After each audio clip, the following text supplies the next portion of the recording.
Բարև ձեզ, Ստեփան Գրիգորյան YouTube-յան ալիքի մասնակիցներ, ողջունում եմ ձեզ բոլորիդ։ Այսօր օգոստոսի 5-ն է, մենք շարունակում ենք մեր աշխատանքը։ Այսօր մենք կխոսենք այն սանկցիաների մասին, որոնք իրականացրեցին ամերիկացիք Ռուսաստանի դեմ։ Դա շատ լուրջ սանկցիաներ են, դրա մասին կխոսենք։ Պետք է ասեմ, որ Ռուսաստանը շարունակում է փակել իր շուկան մեր ապրանքների առջև, այս անգամ հերթ հասավ մեր բժնի հանքային ջրին։ Ես պետք է ասեմ, որ նաև ելույթներ ունեցան պարոն Բայրամովը, արտգործնախարար Ադրբեջանի եւ պարոն Հիկմետ Հաջիևը, որը դուք գիտեք, ասել եմ ձեզ, Իլհամ Ալիևի թիմում շատ կարևոր եւ ազդեցիկ անձնավորություն է։ Իրենք խոսեցին, տարբեր մտքերով կիսվեցին, վերաբերվող հայ-ադրբեջանական հարաբերություններին, ապա շրջափակման հարցերին, նաև հիշեցրեցին մեզ սահմանադրության մասին, որ պետք է փոխենք, դրա մասին էլ անպայման կխոսենք այսօր։ Ասեմ ձեզ, որ Նիկոլ Փաշինյանը վերանշանակվելուց հետո ստացավ մի քանի երկրների շնորհավորական նամակներ, պարոն Տոկաևը Ղազախստանի նախագահան անձամբ զանգեց իրան շնորհավորեց, շատ ուշագրավ, շատ կարևոր երկրներից Նիկոլ Փաշինյանը ստացավ շնորհավորական նամակներ, ուղերձներ, կխոսենք դրա մասին։ Ուրեմն ունենք այսօր կարևոր թեմաներ քննարկելու, անչափ կարևոր, տեսակ կարծես թե օգոստոս է, ամռան կարևորագույն ամիսն է, հանգստի ամիս, բայց տեսակ ինչ բուրըն զարգացումներ գնում են եւ Հայաստանի ներսում, ազգային ժողովը ձևավորվում է, նոր կառավարություն եւ աշխարհում ինչ բուրըն զարգացումներ են ռուս-ուկրաինական այս կոնֆլիկտում, մերձավոր արևելքում, պարզ է այդ ամեն ինչին մենք պետք է արձագանքենք, որ մեր YouTube-յան ալիքի մասնակիցները տեղյակ լինեն, ստանան օբյեկտիվ, բազմակողմանի ինֆորմացիան։ Ես խնդրում եմ ձեզ բաժանորդագրվել, կիսվել, լայքել, աջակցել մեր YouTube-յան ալիքին, քանի որ այդ ամեն ինչը էլ ավելի ուժեղացնում է հայությունը եւ սփյուռքայությունը եւ Հայաստանի Հանրապետության բոլոր առանց բացառությամբ քաղաքացիներին։ Ուրեմն սկսում ենք մեր աշխատանքը։ Ես պետք է ասեմ, որ Ռոսպոտրեբնadzor այս ձևի ռուսական պատժիչ մեխանիզմ կա, հիշում եք Ռոսսելխոզնadzor, բայց կա Ռոսպոտրեբնadzor։ Այս Ռոսպոտրեբնadzor-ը փակեց ճանապարհը դեպի ռուսական շուկա մեր հանքային ջրերի ջերմուկին, հիմա էլ փակեց բժնի հանքային ջրի ճանապարհը դեպի ռուսական շուկա, ավելին մենք նաև մանկական խմելու ջուր մատակարարում ենք Ռուսաստան, շատ բարձր որակի, դրա համար էլ փակեցին իրանց շուկան, Ռուսաստանը փակեց։ Միաժամանակ պետք է շատ հետաքրքիր բան ասեմ, դուք գիտեք ինչքան ծանր է Դոնալդ Թրամփը այն քայլերի, որը պետք է արվեն Պուտինի դեմ։ Իրոք ինքը իր թուլությունը Պուտինի նկատմամբ բոլորս գիտենք, ու ինքը Պուտինի նկատմամբ չի ուզում ինչ-որ քայլեր անել, բայց Պուտինը իրան հասցրեց, ու Դոնալդ Թրամփը մցրեց կառավարությունը Միացյալ Նահանգների նոր սանկցիաներ Ռուսաստանի դեմ, ու այդ սանկցիաները շատ ուժեղ են, քանի որ վերաբերվում են տարբեր Ռուսաստանի պաշտպանության նախարարության տարբեր ստորաբաժանումների։ Բացի դրանից ընկերությունների դեմ եւ անհատների դեմ այդ սանկցիաները մցվեցին բավական ուժեղ։ Միացյալ Նահանգներ Իրան բանակցությունները կամ ոչ ուղղակի կամ միջնորդների միջոցով կամ ուղղակի շարունակում է կարծես թե, ու պարոն Սկոտ Բեսետը, ֆինանսների նախարարը Միացյալ Նահանգների, շատ ազդեցիկ դեմք, ինքը ասեց, որ մոտ 1-2 օրվա ընթացքում իրանցիների հետ կգանք նրան, որ Հորմուզի նեղուցը պետք է բաց լինի։ Բավական լավատես մոտեցում է, ես չեմ կիսում այդ լավատեսությունը, իրանցիք իմ կարծիքով չեն համաձայնվի, որ վերադառնա կարգավիճակը Հորմուզի նեղուցի, լինի նույնը ինչ միջ այդ եղել է, դուք գիտեք, Հորմուզի նեղուցով ազատ նավարկություն էր, իրանցիք դա թույլ չեն տա։ Ուրիշ բան է, կարող է իրանք մեծ գումարներ չեն հավաքելու, բայց իրանցիք հստակ ասում են, Օմանի հետ իրանք եկան ընդհանուրի, որ Հորմուզի նեղուցով ինչ որ ռեժիմ կլինի ստուգման բոլոր նավերի։ Ամերիկացիք ասում են, չէ, այդ դեպքում մենք կշարունակենք ձեզ ռմբակոծել, բայց կարծես թե հիմա ինչ որ ընդհանուր լեզու գտնում են ու դրա մասին մեզ ասեց հենց Սկոթ Բեսետը, ֆինանսների նախարարը։ Քանի որ իրոք շատ լուրջ դեպք է թիմում Միացյալ Նահանգների նախագահի, ես կարծում եմ դա ինչ որ չափով համապատասխանում է իրականության, ուղղակի ես վերապահումով միշտ խոսում եմ, քանի որ իրանցիք վարում են շատ բարդ, ծանր քաղաքականություն, արտաքին քաղաքականություն, բանակցային process-ը շատ ծանր են տանում, վարում ու համոզված չեմ, որ այդքան հեշտ կլուծվի այդ հարցը։ Հիմա ես միշտ ասում եմ, որ գլխավոր լեգիտիմությունը, որը իշխանությունը ունի, այսօրվա դա գալիս է ներսից, ժողովրդից։ Այս անգամ էլ լեգիտիմ ընտրություններ էին, այո, Նիկոլ Փաշինյանը չստացավ սահմանադրական մեծամասնություն, բայց ստացավ կանոն մեծամասնություն, լեգիտիմ է։ Բայց այնուամենայնիվ շատ կարևոր է, շնորհավորում են քո վերանշանակելուց հետո այլ պետություններ, թե ոչ պետություններ, ում հետ դու տարբեր կառույցներում ես, ասենք ԵԱՏՄ-ում ես, ԱՊ երկրներում ես, կամ այլ կառույցներում ես, պարզվեց, որ այս երկու օրվա մեջ Նիկոլ Փաշինյանի վերանշանակումից հետո վարշապետ պարզվեց, որ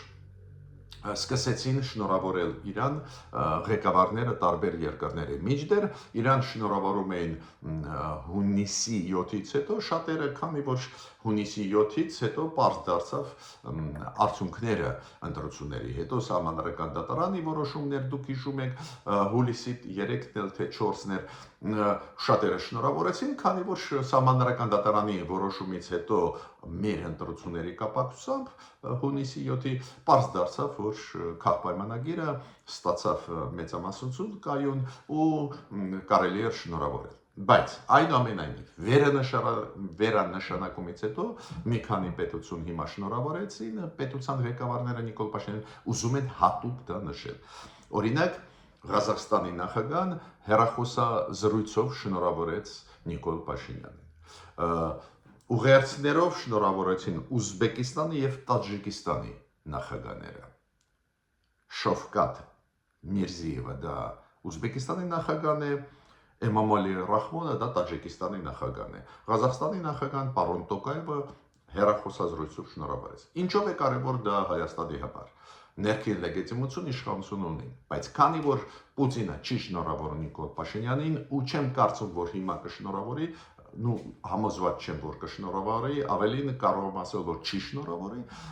ես պետք է ասեմ, այս շնորհավորական խոսքերը այն պետությունների, որոնք օրինակ ԵԱՏՄ-ի անդամ են Ղազախստանի պես, կամ Ղազախստան, Տաջիկիստան, իրանք դուք գիտեք ՀԱՊԿ-ի անդամ են, դա շատ կարևոր է։ Օրինակ 2 օր առաջ Ռուսաստանի պաշտոնական ներկայացուցիչը ՀԱՊԿ-ում պարոն Վասիլևը ասեց, որ այո, սանկցիաները Հայաստանի դեմ կկիրառվեն, 2 տարի բյուջե փող չի մուծում, սարեցրել է իր մասնակցությունը, դա նշանակում է, որ ինչ որ սանկցիոն քաղաքականություն պետք է կիրառվի ու նոյեմբերին, երբ որ կլինի գագաթնաժողով ՀԱՊԿ երկրների, անպայման այդ հարցը կքննարկվի։ Անընդհատ մեզ վախեցնում են, ճնշում են, բայց քանի որ ՀԱՊԿ-ի անդամ Ղազախստանի նախագահան եւ ՀԱՊԿ-ի անդամ Տաջիկիստանի նախագահան շնորհավորեցին Նիկոլ Փաշինյանին, շատ ջերմ խոսքեր ասեցին, ակնհայտ է Ռուսաստանը չի կարողանալու այնտեղ մեր դեմ որոշումներ ընդունել։ Օրինակ, ՀԱՊԿ-ը գիտեք ինչով է առանձնահատուկ։ ՀԱՊԿ-ում պետությունները կարող են կոնսենսուսով մյուս պետությանը հանել ՀԱՊԿ-ի կազմից։ ԵԱՏՄ-ում այդ հնարավորություն չկա, բայց ՀԱՊԿ-ում կա։ Կոպիտ ասած, 6 երկրներից Հայաստանը սարեցրել է, մյուս 5-ը, եթե կոնսենսուս լինի, 5-ն էլ կողմ լինեն, կարող են Հայաստանը հանել։ Ճիշտ ասած, ես վաղուց է համարում եմ, որ Հայաստանը պետք է դուրս գա հապկից, բայց ոչ թե որ մեզ հանեն հապկից, ստացվում է մենք ենք մեղավորը, հապկը չկատարեց մեր արժև պարտավորությունները, մենք պետք է դուրս գանք։ Ուրեմն այդ ոչ ցանկալի սցենարը, որ իրանք մեզ հանեն, չի կարող իրականացնել, եթե Ղազախստանի, Տաջիկստանի նախագահները մեզ շնորհավորում են։ Ուրեմն այդ շնորհավորական խոսքերը շատ կարևոր են այն կոնտեքստով, որ Ռուսաստանը կոշտ մեր դեմ է, Լուկաշենկոյի Բելարուսը մեր դեմ է, ուրեմն հակակշիռներ եւ հապկում եւ ԵԱՏՄ-ում կան, քանի որ Ղազախստանը նաեւ ԵԱՏՄ-ի անդամ է։ Հիմա անչափ կարևոր է, պետք է ձեզ ասեմ, որ Նիկոլ Փաշինյանին շնորհավորեց Ճապոնիայի վարչապետը։ Շատ ջերմ խոսքեր ասեց, շնորհավորեց Նիկոլ Փաշինյանին ու Ճապոնիայի շնորհավորական խոսքերը ես վաղուց է սպասում էի, բայց իրանց համակարգը ու կարգը այդպես է, որ վեր ընտրվելուց հետո վեր նշանակելուց հետո իրանք միայն շնորհավորում են։ Չինաստանը շնորհավորեց, դա էլ զարմանալի էր, որ Չինաստանի հետ մենք ռազմավարական նշանակություն պայմանագիր ստորագրեցինք, հիշում եք, ու իրանք ոչ մի բան չէին ասում ընտրություններից հետո, հունիսի 7-ից հետո ընդհանրապես ոչ մի բան, հիմա շնորհավորեցին, բայց Սի Ցզինպինի մակարդակով չի այդ շնորհավորական նամակը Նիկոլ Փաշինյանին ուղղված, այլ իրենց վարչապետի մակարդակով։ Ցանկացած դեպքում այս Ճապոնիայի, Չինաստանի շնորհավորական խոսքերը Նիկոլ Փաշինյանի վերանշանակվելուց հետո շատ ու շատ կարևոր է։ Անչափ կարևոր է, որ Ուկրաինան մեր ընտրություններին ուշադիր էր այս նոր ազգային ժողովի ձևավորման process-ում։ Ուկրաինայի Ռադայի, Ուկրաինայի պարլամենտի նախագահ պարոն Ռուսլան Ստեֆանչուկը շնորհավորեց Ռուբեն Ռուբենյանին այս ընտրվելու կապակցությամբ, մեր ազգային ժողովի նախագահ ընտրվելու կապակցությամբ։ Ու այնտեղ նամակում գրված էր ես ինչքան հասկացա դա հեռախոսազրույց էր, այդ հեռախոսազրույցի ժամանակ ինքը ասեց, որ անպայման պետք է կոորդինացնենք մեր համագործակցությունը միջազգային հարթակներում, միջպարլամենտական կապերը ուժեղացնենք։ Ուկրաինայի արտգործնախարարը Անդրեյ Սիբիգան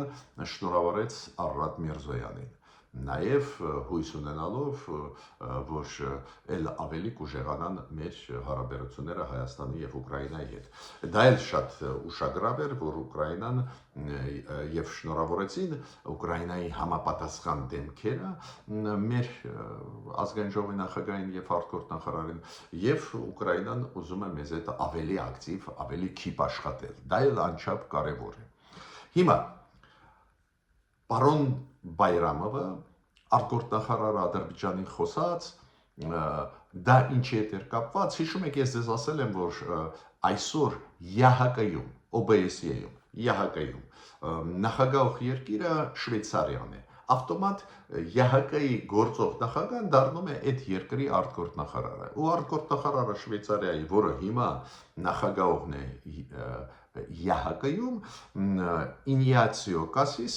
Բաքվում է գտնվում, հետո պետք է գնա Թուրքմենստան ու ասում են, որ սեպտեմբերին պետք է վերադառնա տարածաշրջան, գա Հայաստան, Վրաստան։ Նո հիմա նախ ինքը Բաքվում է,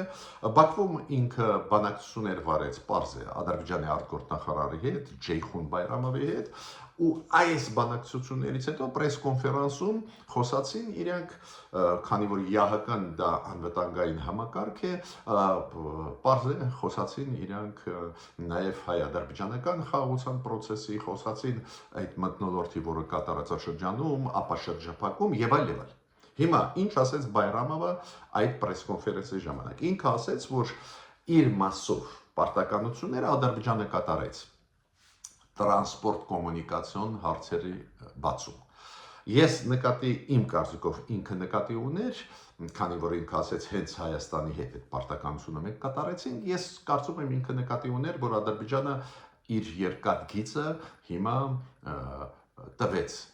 որ իր երկաթգծով հայկական ապրանքները մտնեն Ադրբեջան, Ադրբեջանի երկաթգծով, Վրաստանի երկաթգծով գան Հայաստան։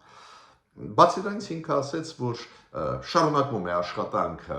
այս հայ-ադրբեջանական նորմալացման process-ի, շարունակում է այդ խաղաղության process-ը եւ ինքը ասեց շարունակում ենք ճանապարհներ որոնել, որ բացվեն կոմունիկացիաները եւ այլ, ու դրա մեջ մտնում է ինքը ասեց այս TRIP ծրագիրը ու Վաշինգտոնում ինքը հիշեցրեց, որ Հայաստանը, Ադրբեջանը եւ Դոնալդ Թրամփը ստորագրեցին, հիշում եք, այն հռչակագիրը կապված նաեւ այդ թվում TRIP ծրագրի հետ։ Ինքը ասեց, որ այս TRIP ծրագրի շրջանակներում հիմա ավարտվեցին աշխատանքները, իրավական հիմա սկսվում է շինարարությունը, պետք է սկսվի շինարարությունը։ То есть Ադրբեջանը իր մասով անում է գործ, հիմա Հայաստանում էլ կսկսվի աշխատանք, որ TRIP ծրագիրը սկսեն իրականացնել, պարզ է առաջերտին ինչ են սպասում Ադրբեջանում, որ մենք երկաթգիծը մեղրի սկսենք կառուցել կամ վերակառուցել։ Նաև ինքը հիշեցրեց, որ Հայաստանը ունի պարտավորություններ, պետք է կատարի, ես ենթադրում եմ, որ ինքը խոսում էր սահմանադրության փոփոխության մասին, ու բացի դրանից ինքը ասեց, որ այն փաստից, որ կկառուցվի այդ ճանապարհը, Նախիջևանը կապնվի Ադրբեջանի հետ, այս մեծ process-ում նաև շահով դուրս կգա ռեգիոնը եւ Հայաստանը, նաև Հայաստանը, քանի որ ստեղ ապաշրջափակման process կլինի։ Հիկմետ Հաջիևը, որը նորից կրկնում եմ, ինքը շատ բարձր պաշտոն զբաղեցնում է Իլհամ Ալիևի ադմինիստրացիայում, ազդեցիկ մարդ է, ինքը ինչ ասեց, ինքը տվեց ինտերվյու թուրքական տարբեր ԶԼՄ-ներին, մի ԶԼՄ-ներին տրված ինտերվյույի մեջ ինքը ասեց, որ Ադրբեջանը իր մասով գրեթե ավարտեց շինարարությունը եւ երկաթգծի եւ ավտոմոբիլային ճանապարհին Բաքվից դեպի Զանգելան մենք մեր մասը արեցինք, Նախիջևանում երկաթգիծը վերանորոգվում է, Թուրքիան Ղարս Իգդիր երկաթգիծը կառուցում է, ինքը ասեց այդ մասով մենք գործը գնում է, հիմա Հայաստանը եւ Միացյալ Նահանգները ստանձնեցին պարտավորություն, որ 42 կիլոմետրանոց երկաթգիծ պետք է կառուցեն, մեղրի երկաթգծի մասին է խոսքը, բայց մեր մասով ինքը ասեց այդ Զանգեզուրի միջանցքը մենք կառուցում ենք։ Հիմա Հիկմետ Հաջիևը նաև թուրքական լրատվամիջոցներին ասեց, որ մեկ հարց մնաց, մեկ պարտավորություն Հայաստանի, որ սահմանադրությունից հանվի հիշատակումը Ադրբեջանի տարածքային կամ հանվի նկարտումը Ադրբեջանի տարածքային ամբողջականության դեմ ուղված եւ Թուրքիայի ամբողջականության տարածքային ամբողջական դեմ ուղված։ Կոպիտ ասած սահմանադրությունից, որ անջատվի մեր անկախության հռչակագիրը, քանի որ Ադրբեջանը համարում է, որ անկախության հռչակագրում, քանի որ կա հիշատակում Լեռնային Ղարաբաղի մասին, դա պետք է հանվի, քանի որ դա Ադրբեջանը համարում է նկարտում իրենց տարածքային ամբողջականության նկատմամբ։ Ինչու պարոն Հիկմետ Հաջիևը նաև ասեց Թուրքիայի մասին, որ Թուրքիայի տարածքային ամբողջականության նկատմամբ էլ կա նկարտում։ Ես ճիշտ ասած չեմ պատկերացնում, քանի որ այդ մեր հռչակագրում 11 կետանոցում պրեամբուլային նախաբանում իրոք կան խոսքեր Լեռնային Ղարաբաղի միավորման մասին Հայաստանի հետ, բայց 11-րդ կետում կա հիշատակում ցեղասպանության մասին, այնտեղ ոչ մի տարածքային հարցեր Թուրքիայի հետ չկային, բայց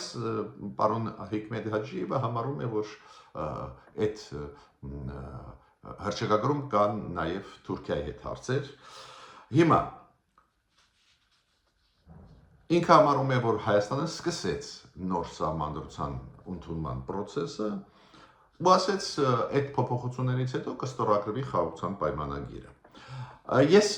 ստեղ մենակ մեկ բան ուզում եմ ասել, տոնը ասված նորմալ էր, Բայրամովի կողմից, Հիկմետ Հաջիևի կողմից ագրեսիվ տոն չէ, նորմալ տոնով ներկայացրեցին, ուղղակի ես ուզում եմ ինչ ուզում եմ ասել։ Նիկոլ Փաշինյանը հիշում եք մի ամիս առաջ էր, որ ասեց, որ այո, մենք սահմանադրության նոր նախագիծը կբերենք տարվա վերջը։ ասենք դեկտեմբերին կբերին մեր իշխանությունը նոր սահմանադրության տարբերակը կամ փոփոխությունները սահմանադրության, չգիտեմ, ինչ ճանապարհով կգնա կառավարությունը 100%-ով նոր սահմանադրություն կբերի, թե փոփոխություններով կբերի փոփոխությունները սահմանադրական, ինքը ասեց պատրաստ կլինի, աշխատանքը գնում պատրաստ կլինի։ Միգուցե դա նկատի ուներ Հիկմետ Գաջիևը, երբ որ ասեց, որ Հայաստանը գնում է սահմանադրության փոփոխության ճանապարհով։ Ու Նիկոլ Փաշինյանը ասեց, մենք կբերենք ու կդնենք քննարկմանը մեր հասարակությունում։ Ես պետք է ասեմ, որ դա է պատճառը, որ ես շատ չեմ խորանում այդ հարցերի մեջ, համարում եմ, որ կառավարությունը պետք է բերի մեզ սահմանադրությունը, բերի սահմանադրությունը նոր կամ առաջարկություններ, որ մենք ուսումնասիրենք ու մեր կարծիքը ասենք։ Օրինակ, այդ նոր սահմանադրությունում կանջատվի անկախության հռչակագիրը սահմանադրությունից, թե ոչ, կամ այդ նոր սահմանադրությունում էլ ինչ դրույթներ կփոփոխվեն այլ հարցերի հետ կապված, չկապված անկախության հռչակագրի հետ։ Այդ մենք կքննարկենք ձեզ այդ, երբ որ կառավարությունը կբերի։ Մինչդեռ այսօր ոչ մի փոփոխության մասին չի գնում խոսքը, ոչ մի բան չի ասում մեր կառավարությունը, բացի նրանից, որ դեկտեմբերին կբերի նոր սահմանադրություն մեզ։ Ադրբեջանցիք դնում են այդ հարցը, համարում են այդ հարցը իրենց համար շատ կարևոր, պահանջում են, որ ստորագրեն խաղաղության պայմանագիրը։ Նայենք ոնց է զարգանալու իրավիճակը։ Ու շատ կարևոր 1-2 մտքերով ես ուզում եմ կիսվել։ Ես ձեզ ասել եմ, որ բավական ուշադիր հետևում եմ այն զարգացումներին, որոնք գնում են ազգային ժողովում, ինձ հետաքրքիր է որակը այս ազգային ժողովի, մենք բոլորս հասկանում ենք, որ բևեռացումը նորից կլինի, մոտ ժամանակներս կսրվեն հարաբերությունները, քաղաքապայմանագիր ու երկու ընդդիմադիր խմբակցություններ կսրվեն հարաբերությունները, բայց ցանկացած դեպքում դե ուզում ես հասկանալ, էլի, ինչ են անում մեր պատգամավորները, ինչ ուզում են անել։ Օրինակ ընդդիմադիրները նորից հիշեցրեցին մարտի 1-ը, գցում են պատասխանատվությունը Նիկոլ Փաշինյանի վրա, Ռուբեն Ռուբենյանը, ասեմ ձեզ, շատ հանգամանալից պատասխանեց, հետո եղավ մի բանավեճ Նարեկ Կարապետյանի եւ Արման Եղոյանի միջև, Նարեկ Կարապետյանը հիշեցրեց, որ իրանք ծագումով Ադանայից են, ես այդպես հասկացա, Արման Եղոյանը սկսեց պատմել մեր պատմությունից տարբեր բաներ, նույնիսկ բերեց օրինակներ, երբ որ այսօրվա Հայաստանի մի մասը եղել է այլ երկրի կազմում բան, ու այս ուղղությամբ գնաց քննարկումը։ Ես անկեղծ ձեզ ասեմ, կոչ եմ անում մեր պատգամավորներին։ Ամեն ինչ հասկանում եմ, հասկանում եմ նաև, որ տարբեր նպատակներով տարբեր խմբակցությունները կգործեն, բայց մեկ բան կարևոր է։ Կարևոր է, որ առաջ գնանք։ Հիմա Հայաստանին գիտեք ինչ է պետք։ Ոչ թե խրվել պատմական էջերի մեջ, ոչ թե իրար փնովել պարլամենտում։ Հայաստանին, հայ ժողովրդին պետք է, որ այն ծրագրերը լրջագույն, որոնք կան, ամերիկացիների հետ TRIP ծրագիրը եւ եվրոպացիների հետ սկսենք իրականացնել։ Մասամբ դա արվում է, դա մենք ողջունում ենք, բայց ինչքան կարելի է շուտ իրականացնենք։ Մեզ պետք չի հետ ընկնել, անընդհատ հետ ընկնել։ Ես ավարտեցի իմ ելույթը, մինչ նոր հանդիպումներ։